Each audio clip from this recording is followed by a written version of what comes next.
Round one, fight. According to a UN rapporteur, according to the US State Department, according to Amnesty International, according to Human Rights Watch, according to plenty of journalists, and many others, are believed to have detained maybe 1 million people or more, mainly from the Uyghur Muslim ethnic minority, in re-education camps. 1 million people, Charles. Okay. 1 million. Okay. It's certainly not grabbing headlines in China. Isn't that because you don't have a free press in China, so you can't have headlines about the Uyghurs? No, it's because there are 55 national minorities in China, and Uyghurs' population is, in total... 9 and 10 million, I believe, in Xinjiang. Yes, 0.7% But the world doesn't work on percentages. If you lock up 1 million people in camps, the world pays attention. 1.4 billion people need to be fed, need to be clothed, That got to need lock to be up 1 educated. million people in Xinjiang. That must concern you to hear that 1 million people of your fellow Chinese countrymen and women have been locked up by your If it's true, government. sure.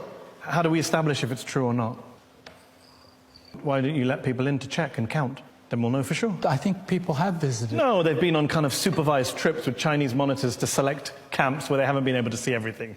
In fact, Reuters went on a trip last year. They were taken around, they were allowed to meet some people, and the people sang, "If you're happy and you know it, clap your hands."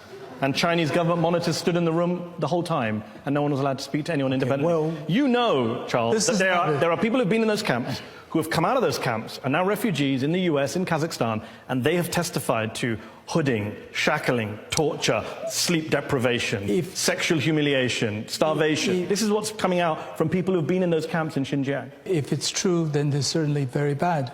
This is not my area of expertise, and I'm not involved in the politics, and I've never been to Xinjiang. I'm more concerned about the economic side. Round two, fight. There's another gentleman, he was very promising footballer. Because he traveled abroad, he was deemed a potential terrorist. He's in a camp, he's not a terrorist. And the last but not least, and it's really important, the peace activist Ilham Tohti, very widely respected individual, he has always advocated that the predominantly Han Chinese should get along with the Uyghurs and vice versa. He was locked up for life for this kind of moderate advocacy on behalf of his own people. So I would say these 3 individuals need to be released immediately. The 1 million Uyghurs and Kazakhs need to be released immediately. There is no justification to bring so much harm to them and their families. They should be able to live in peace and free from fear. Victor, what's your response to that? And Charles, you wanted to come in. Do you know how many Uyghur fighters are fighting in Definitely not 1 million. Syria? Victor. 5,000 people. So why not lock up those 5,000 people? Each Uyghur fighter fighting in Syria has about 3 or 4 persons in their family fighting together.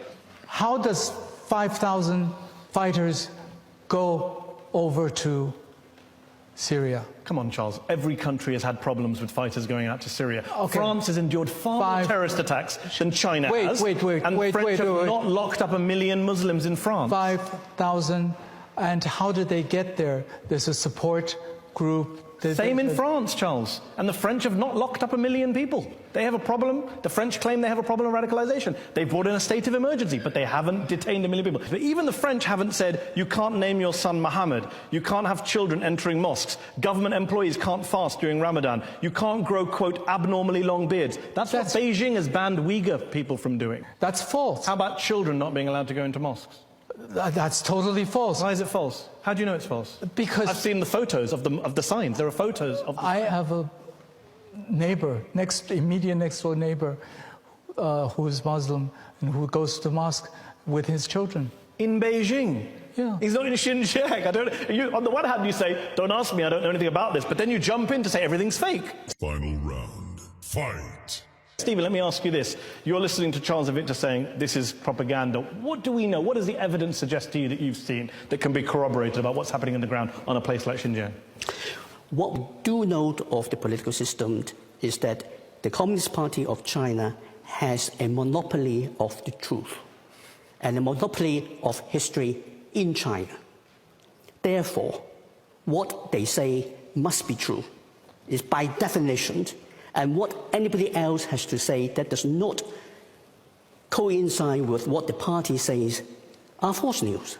That is what we are dealing with. When we are talking about 1/10 of an identifiable minority in the home country, being identified and put in camps. How would our friends here feel if 1/10 of the native population of Shanghai or Beijing are living in camps?